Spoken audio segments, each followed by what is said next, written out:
नमस्कार, मैं हूं नमन शर्मा और आज हम चर्चा करेंगे कि हर साल दिवाली से पहले दिल्ली की वायु गुणवत्ता, जिसे हम कहते हैं एयर क्वालिटी, इतनी खराब क्यों हो जाती है। इसके पीछे कई कारण हैं, जिनमें पराली जलाना, पटाखे और मौसम के बदलाव शामिल है। आइए विस्तार से समझते हैं। पंजाब, हरियाणा और उत्तर प्रदेश के किसान हर साल खरीफ की फसल, विशेषकर धान की कटाई के बाद खेतों में बचे अवशेषों को जला देते हैं।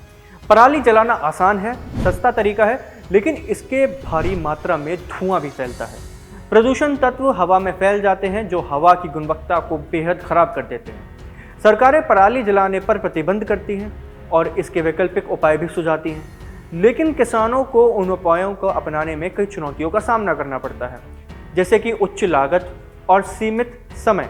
दिवाली के दौरान भारी मात्रा में पटाखे छोड़े जाते हैं, जिससे हवा में सल्फर डाइऑक्साइड, नाइट्रोजन ऑक्साइड और अन्य हानिकारक कणों का स्तर बढ़ जाता है। पटाखों से उत्पन्न धुआं और रसायन न केवल हवा को प्रदूषित करता है, बल्कि लोगों के स्वास्थ्य पर बहुत भारी असर भी डालता है, जो साफ तौर पर बच्चे और बुजुर्गों में नजर आता है। सर्दियों की शुरुआत में तापमान गिरने के कारण हवा की गति धीमी हो जाती है, जिससे प्रदूषण तत्व वातावरण में जमा हो जाते हैं और धुंध, जिसे हम कहते हैं स्मोक, का निर्माण होता है। ठंडी हवा प्रदूषकों को उपकारी वातावरण में फैलने नहीं देती, जिससे जमीन के पास वायु गुणवत्ता और अधिक खराब हो जाती है। दिल्ली में वाहनों की संख्या बहुत अधिक है और वाहनों से निकलने वाला धुआं वायु प्रदूषण का एक बड़ा कारण है।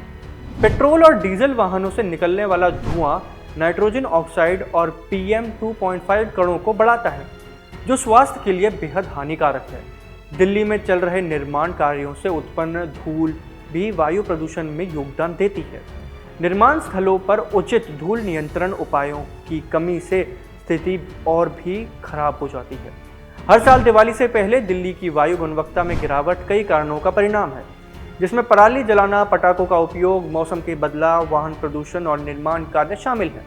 इस समस्या का समाधान सामूहिक प्रयासों से ही संभव है, जिसमें सरकार, नागरिक और किसान सभी को अपनी भूमिका निभानी होगी।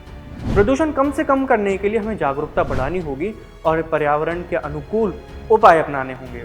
तो ये था एक छोटा सा एनालिसिस, जहां हम समझ रहे थे कि दिल्ली में दिवाली से पहले ही और दिवाली के बाद इतना धुआं क्यों बढ़ जाता है।